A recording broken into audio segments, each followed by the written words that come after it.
Kapolres Pesisir Selatan AKBP Novianto menyebut kedua korban saat itu datang ke kafe untuk menikmati musik dan bersantai. Namun sekelompok orang tiba-tiba mendatangi kafe dan menarik paksa kedua wanita tersebut.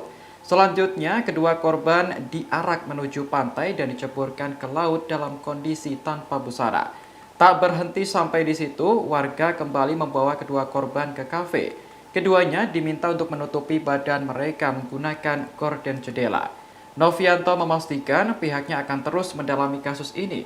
Pasalnya, tindakan yang dilakukan para pelaku dinilai tidak manusiawi. Hal senada juga disampaikan di Reskrimum Polda Sumatera Barat, Kombes Pol Andri Kurniawan. Ia telah memerintahkan bawahannya untuk mengusut kasus ini dengan cepat.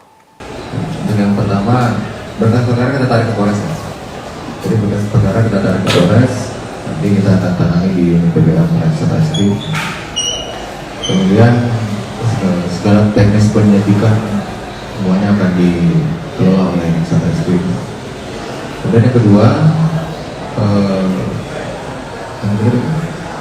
apakah kedua korban ini ketika sebelum dibawa itu dia main hanya ke kafe atau LC?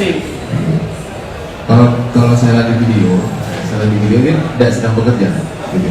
Kalau di video dia tidak sedang bekerja, dia sedang main HP dia berdua. Jadi kalau saya berpikirnya dia lebih cenderung sebagai seorang tinju. Gitu ya. Kalaupun ada anggapan dia adalah dari companion atau LC, saya tidak sependapat ya. Karena di video yang kami terima itu dia tidak sedang bekerja. Jadi mudah-mudahan kita husnuzon aja ya, dia berkunjung ke sana namun menjadi korban dari pelecehan seksual. Oke.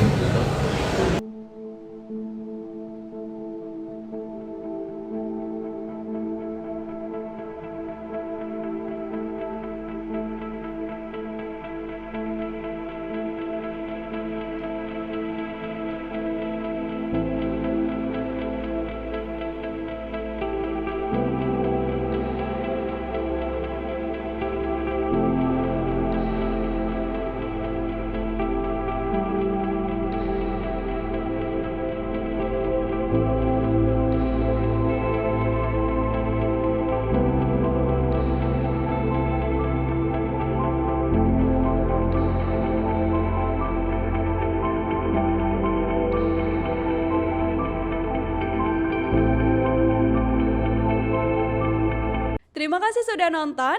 Jangan lupa like, subscribe, dan share ya.